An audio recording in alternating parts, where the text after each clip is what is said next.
నేను తెలంగాణ రాష్ట్ర విభజన గురించి నేను చెప్తున్నా సార్. రెండో మాట శ్రీనివాస్ గారు అన్నారు 6 గ్యారంటీలు సార్.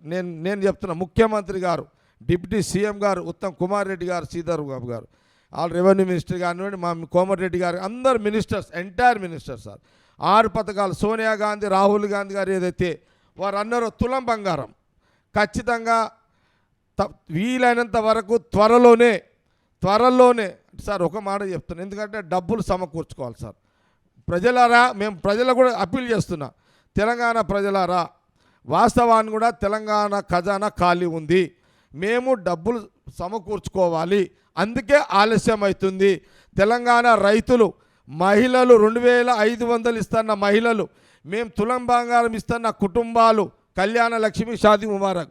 ఓకే, నేను కళ్యాణ లక్ష్మి షాదీ ముబారక్ కేసీఆర్ గారికి నేను శబాష్ అంటే వయసులో పెద్దోడు, శబాష్ అనొద్దు, వయసులో పెద్దోడు మంచి పథకం తెచ్చిండు. ఆ రోజు కాంగ్రెస్ కూడా దాన్ని సమర్థించింది సార్.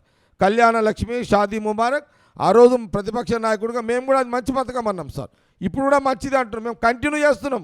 ఆ రోజు కేసీఆర్ తెచ్చింది మేము కంటిన్యూ చేస్తున్నాం. రేవంత్ రెడ్డి గారు తులం బంగారం రాహుల్ గాంధీ గారు, సోనియా గాంధీ చెప్పారు. ఆ మాట రాహుల్ గాంధీ గారి మాట ఖాళీ కాదు, డబ్బులు లేవు, ఆలస్యం అవుతుంది, త్వరగా చేస్తాము సార్. 1 సెకండ్ సార్, సార్ నెలలోనే సార్ మొత్తం కానివ్వండి సార్ ప్లీజ్. అట్లాగా మీరు చెప్పండి, ఇచ్చేటప్పుడు ప్రజలు వింటున్నారు, క్లారిటీ ఇవ్వాలి సార్. ఓకే, డిబేట్ చేస్తా, నేను ఒక డేట్లకు వస్తా, చర్చకు వస్తా. ఓకే, పొలిటికల్ ఫైట్ రెడీ ఉన్నా,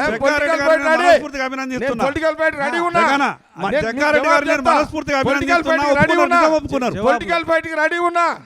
జగ్గారెడ్డి గారు వాస్తవాలు ఒప్పుకున్నారు, జగ్గారెడ్డి గారు వాస్తవాలు ఒప్పుకున్నారు, ఆర్థిక పరిస్థితి లేదు, చేయలేమని వాస్తవం ఒప్పుకున్నారు. పొలిటికల్ ఫైట్ రెడీ, నేను రెడీ ఉన్నా.